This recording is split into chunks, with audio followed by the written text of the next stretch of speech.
মানবজাতির আদি পিতা হজরত আদম আলাইহিসসালামকে মহান আল্লাহ তাআলা পৃথিবীর যে স্থানে নামিয়ে দেন, সেই স্থানটি ছিল বর্তমান শ্রীলঙ্কার একটি পাহাড়ের চূড়া, যার বিস্তারিত ইতিহাস খুব কম সংখ্যক মানুষই জানেন। তাই চলুন এখনই জেনে নিন সেই অ্যাডাম পিক বা আদমচূড়ার বিস্তারিত ইতিহাস। শ্রীলঙ্কার দক্ষিণ পশ্চিম সীমান্তের শ্রীপাডা নামক প্রদেশে এই চূড়াটি অবস্থিত। খ্রিস্টান, হিন্দু, বৌদ্ধ ও মুসলিম এই চার ধর্মের অনুসারীদের কাছে অতি পবিত্র এই চূড়াটি। এই চূড়াতেই মানুষের আদিপিতা হজরত আদম আলাইহিসসালাম বেহেশত থেকে সরাসরি পতিত হয়েছিলেন। চূড়াটির চারদিকে সবুজের বিপুল সমারোহ, মাঝে মধ্যে পাহাড়ি উঁচু নিচু টিলা।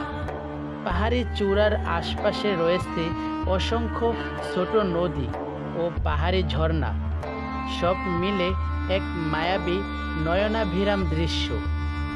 চূড়াটিতে আদম আলাইহিসসালাম এর পায়ের যে চিহ্ন রয়েছে তার পরিমাপ হচ্ছে 5 ফুট 7 ইঞ্চি দৈর্ঘ্য ও প্রস্থ হচ্ছে 2 ফুট 6 ইঞ্চি।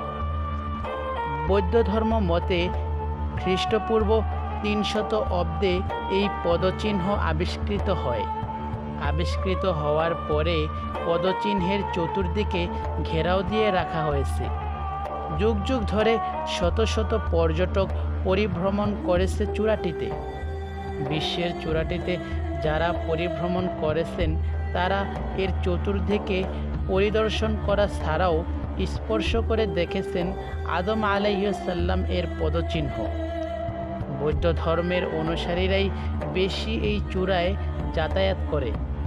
এ ধর্মের অনুসারীরা মনে করে এই চূড়াটি তাদের অস্তিত্বের আদি প্রতীক। তবে চূড়াটিতে যাওয়া কোনো সহজ ব্যাপার নয়। প্রথমে নৌকা কিংবা পানিতে চলে এমন ধরনের যানে আরোহণ, তারপরে পায়ে হেঁটে উঁচু পাহাড়ে ওঠা, সেখান থেকে অনেক কষ্টের মাধ্যমে চূড়ায় উঠতে হয়। তবে এর মধ্যে ঘটতে পারে নানা ধরনের বিপত্তি। সাপ, বিষাক্ত পোকামাকড়ের কামড়ে মৃত্যুও ঘটতে পারে অনেকের।